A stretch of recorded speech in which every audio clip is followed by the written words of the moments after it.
Waalaikumsalam warahmatullahi wabarakatuh. Di sini kami kelompok 5 yang beranggotakan saya sendiri Muhammad Arifin, saya Naras Pavita, Saya Muhammad Al-Badri. saya Radis Muhammad Fatih. Di sini kami akan mempresentasikan penelitian kami yang berjudul Peran YouTube dalam peningkatan kualitas perkuliahan mahasiswa. Pendahuluan.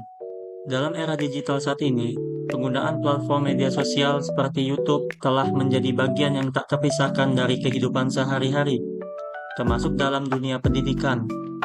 YouTube tidak hanya berfungsi sebagai sarana hiburan, tetapi juga menjadi salah satu sumber pembelajaran alternatif yang banyak digunakan oleh mahasiswa untuk mendukung kegiatan perkuliahan. Berbagai materi, kuliah, tutorial, hingga diskusi akademik tersedia secara luas dan mudah diakses melalui platform ini. Baik, gambar di atas menunjukkan daftar nama lengkap dari responden yang telah mengisi kuesioner, sejumlah 132 orang. Data ini membantu untuk mendokumentasikan partisipasi mahasiswa dalam penelitian, meskipun informasi tersebut mungkin perlu dijaga kerahasiaannya jika data digunakan untuk publikasi atau penelitian lebih lanjut. Diagram lingkaran di bawah ini menunjukkan distribusi jenis kelamin dari 109 responden. Diagram ini membagi data ke dalam dua kategori, yaitu laki-laki berwarna biru mewakili 43,9% dari total responden. Perempuan berwarna merah mewakili 56,1% dari total responden. Dari data ini terlihat bahwa jumlah responden perempuan lebih banyak dibandingkan laki-laki. Baik, gambar berikutnya menampilkan jumlah responden 130 jawaban. Hasilnya, diagram lingkaran menunjukkan distribusi frekuensi penggunaan YouTube sebagai berikut. 40,5% untuk beberapa kali dalam sebulan, 20,5% untuk beberapa kali dalam seminggu, 17,4% untuk setiap hari, 16,7% untuk jarang. Hasil menunjukkan bahwa sebagian besar responden atau 45,5% menggunakan YouTube beberapa kali dalam sebulan untuk keperluan pembelajaran perkuliahan. Baiklah, saya akan melanjutkan materinya. Kualitas konten yang mahasiswa temui di YouTube dalam membantu mahasiswa belajar. Jumlah responden 132 jawaban. Hasil, diagram lingkaran menunjukkan persebaran berikut. 22,7% sangat berkualitas. 71,2% cukup berkualitas. Sisanya terdiri dari kategori biasa saja, kurang berkualitas, dan tidak berkualitas sama sekali. Penggunaan YouTube mempengaruhi pemahaman Anda terhadap materi kuliah. 25% responden menyatakan sangat mempengaruhi. 61,4% responden menyatakan cukup mempengaruhi. Sisanya terbagi menjadi respon dengan pengaruh yang lebih kecil, seperti sedikit mempengaruhi dan tidak mempengaruhi. Dari hasil ini, mayoritas mahasiswa 86,4% merasa bahwa YouTube memberikan pengaruh positif terhadap pemahaman mereka terhadap materi kuliah. Data di bawah ini adalah hasil inputan dari jawaban Google Form ke aplikasi Smart PLS 4. Kriteria penilaian P-value 1 signifikan. Nilai P lebih kecil 0,05 berwarna hijau. 2. Tidak signifikan. Nilai P lebih besar dari 0,05 merah. Pengujian hipotesis. Yang pertama, P-value signifikan. P-value 0,040 untuk variabel X dan variabel Y 0,032 untuk X. 3. Variabel Y menunjukkan bahwa nilai P tersebut kurang dari 0,05. Ini berarti ada bukti yang cukup untuk menolak hipotesis nilai 0, sehingga dapat disimpulkan bahwa ada hubungan yang signifikan antara variabel X1 dan Y, serta antara X3 dan Y. Yang kedua, p-value tidak signifikan. P-value 0,213 untuk X2 dan Y, dan 0,210 untuk X4 variabel Y menunjukkan bahwa nilai P tersebut lebih besar dari 0,05.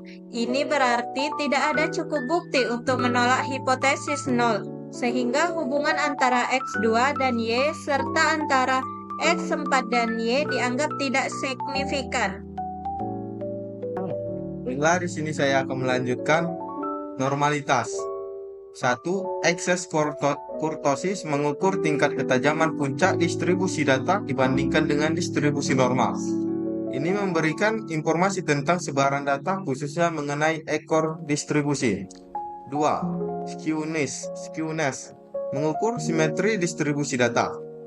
Ini menunjukkan sejauh mana distribusi data miring kiri atau ke kanan dari nilai rata-ratanya. Kriteria penilaian. 1.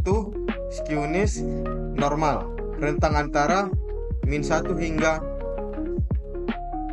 +1. Ekses kurtosis normal, rentang antara -1 hingga +1. Pengujian normalitas. Ekses kurtosis sebesar 0,237 menunjukkan bahwa distribusi residual memiliki puncak yang lebih tajam dan ekor yang lebih berat dibandingkan distribusi normal. Skewness sebesar -0,338 menunjukkan bahwa distribusi residual miring ke kiri, menunjukkan bahwa ada lebih banyak nilai besar daripada nilai kecil. QQ plot atau quantile plot digunakan untuk memeriksa apakah data mengikuti distribusi normal. Dalam plot ini, kuantil dari data yang diamati dibandingkan dengan kuantil dari distribusi normal teoritis. Penjelasan menunjukkan deviasi dari garis diagonal atau garis referensi. Jika titik-titik tersebut mengikuti garis diagonal, data dianggap memiliki distribusi normal. Jika titik-titik menyimpang signifikan dari garis, ini menunjukkan bahwa data tidak terdistribusi normal. Selanjutnya, nilai F. Nilai F square untuk setiap indikator. 1. X1 0,051. Nilai ini menunjukkan efek sedang. Ini berarti bahwa variabel X1 memiliki kontribusi yang signifikan terhadap variabel dependen atau nilai Y. Pengaruhnya cukup kuat untuk memperhitungkan dalam modal. Yang kedua, X2 0,025. Nilai ini menunjukkan efek kecil, artinya variabel X2 memiliki kontribusi yang relatif rendah terhadap nilai Y. Meskipun ada pengaruh, dampaknya tidak cukup signifikan untuk mempengaruhi modal secara besar. Yang ketiga, X3 0,071. Nilai ini menunjukkan efek sedang. Variabel X3 juga memberikan kontribusi yang cukup berarti terhadap nilai Y dan harus diperhatikan dalam analisis. 4.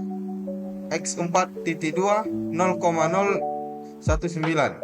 Nilai ini menunjukkan efek kecil. Variabel X4 memiliki pengaruh yang sangat terbatas terhadap nilai Y, sehingga mungkin tidak terlalu relevan dalam model. F-square adalah ukuran efek yang digunakan dalam analisis regresi untuk mengukur beberapa besar kontribusi variabel independen terhadap variabel dependen.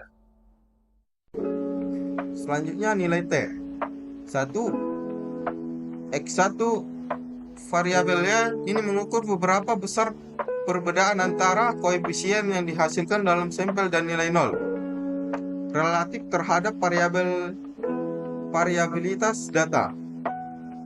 Statik 2,051. Nilai ini menunjukkan bahwa pengaruh X1 terhadap Y signifikan karena statik lebih besar dari 2.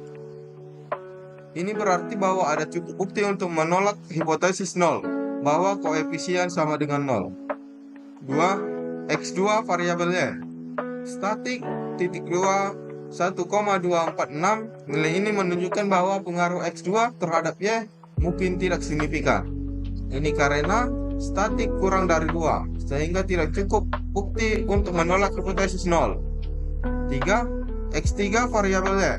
Statik titik 2 2,239. Nilai ini menunjukkan bahwa pengaruh X3 terhadap Y juga signifikan, sama seperti X1.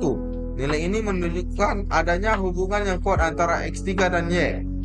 4. X4 variabel Y. Statik titik 2 1,254. Nilai ini menunjukkan bahwa pengaruh X4 terhadap Y kemungkinan juga tidak signifikan, mirip dengan X2. Nilai R-square adalah ukuran statistik yang digunakan untuk menilai seberapa baik model regresi dapat menjelaskan variabilitas dalam data dalam variabel dependen. Nilai R-square berkisar antara 0 hingga 1. Nilai untuk variabel Y. R-square 0,264. Ini menunjukkan bahwa sekitar 26,4% dari variabilitas dalam variabel dependen atau Y dapat dijelaskan oleh variabel independen yang ada dalam model. Ini menunjukkan bahwa ada beberapa hubungan antara variabel independen dan Y, tetapi ada juga banyak variabilitas yang tidak dijelaskan oleh model ini. Lanjut, nilai Z. Yang pertama, X1 sampai Y1, Z statistik 2051. Nilai ini menunjukkan bahwa pengaruh variabel X1 terhadap Y1 signifikan karena Z statistik lebih besar dari 1,96 atau batas kritis untuk tingkat signifikasi 5%. Dengan demikian, hipotesis bahwa X1 memiliki pengaruh terhadap Y1 dapat diterima. Yang kedua, X2 sampai Y1, Z statistik 1246.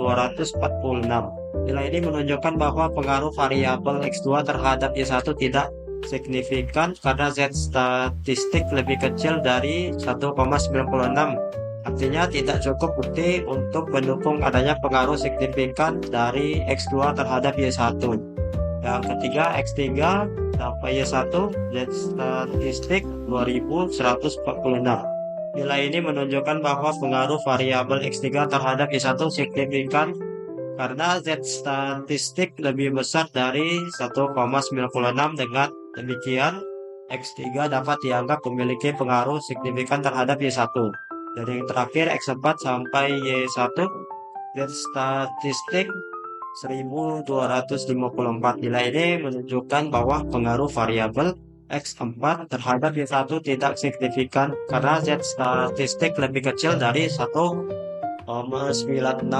Dengan demikian, hipotesis bahwa X4 memiliki pengaruh terhadap Y1 ditolak.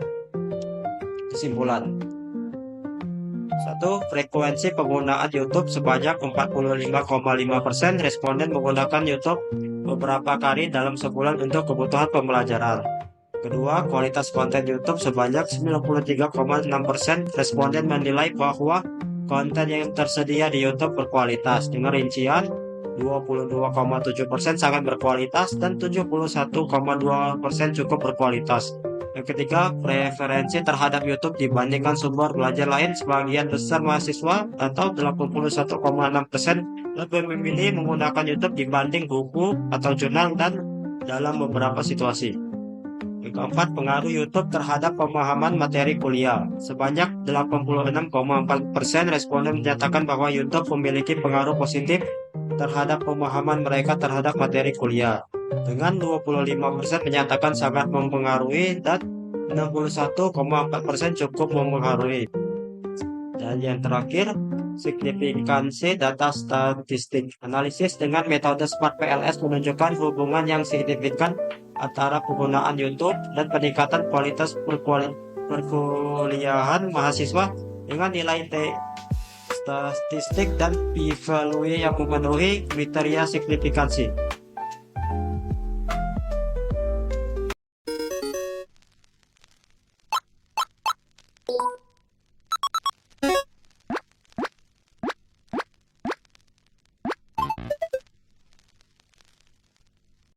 Mungkin itu yang dapat kami sampaikan.